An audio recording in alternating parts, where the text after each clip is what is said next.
si l'on partait à la découverte de la cuisine solaire? Au fait, ça marche la cuisine solaire? Ah oui, ça marche.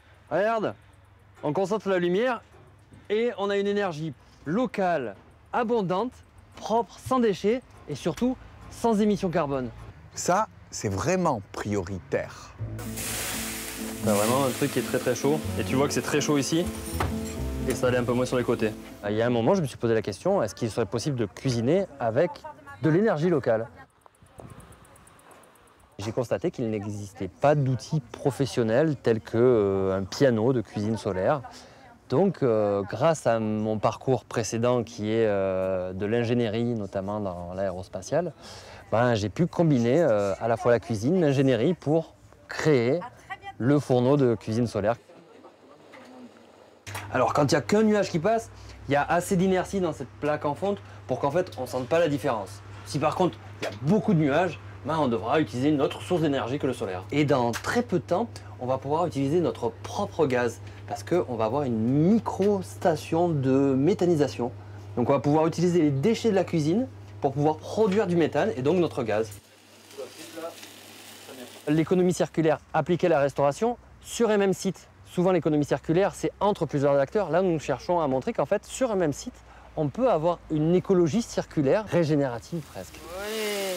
Le projet, c'est de créer un bâtiment bioclimatique sur le site actuel à Château-Gombert qui abritera les cuisines, la salle de restaurant, la terrasse et tous nos outils de cuisine solaire. Mais c'est aussi tout le jardin. Les déchets qui fermentent font certes du méthane, mais aussi un fertilisant pour le jardin. Donc on va pouvoir avoir cette boucle vertueuse qui se met en route et recevoir les convives dans un environnement merveilleux.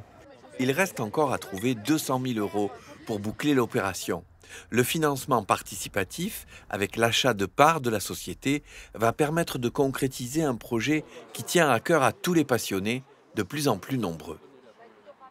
C'est un petit barbecue individuel, solaire. J'ai commencé à cuisiner solaire, j'ai fait mon propre four solaire. Il y a un site sur internet qui vend des composants. On achète un tube avec double paroi verre et puis du vide entre les deux. Et puis un réflecteur, et puis après le reste, on se le bricole. Ça fait déjà un moment que Richard fait le tour de la question, au point d'avoir conçu un modèle commercialisable avec l'ébéniste de son quartier. On va mettre les plans en open source pour que les gens qui sont agiles de la scie sauteuse puissent finalement partir de ce modèle-là qui fonctionne. Richard est même le président des Festins Photoniques, une association de cuisine de rue solaire. Une cuisine de rue, de la street food, plutôt végétarienne, pour parler au ventre afin d'éveiller les esprits à la transition écologique. Parce que finalement, quand on parle au ventre, même le pire boomer qui roule en 4x4 et qui habituellement mange du steak argentin, il peut se laisser tenter par une expérience gustative, culinaire, complètement différente. Là, on est en position, j'allais dire, été. Et là, par exemple, on va se mettre en position hiver, où là, ma parabole, elle est quasiment pas verticale, mais elle a pris de la hauteur. Parce que finalement, l'hiver, le soleil est en bas. Je vais pouvoir ramener un maximum de rayons sur ma parabole. Là, tu peux toucher, c'est froid. Ouais. Par contre, si tu mets ta main à l'intérieur, C'est chaud. là, il y a 200 degrés. 200 degrés carrément. Ok. On recrute des cuisiniers, on recrute des volontaires qui voudraient s'engager, même pour plucher des légumes, pour faire des opérations. Ouah, c'est chaud. Petite part de tarte?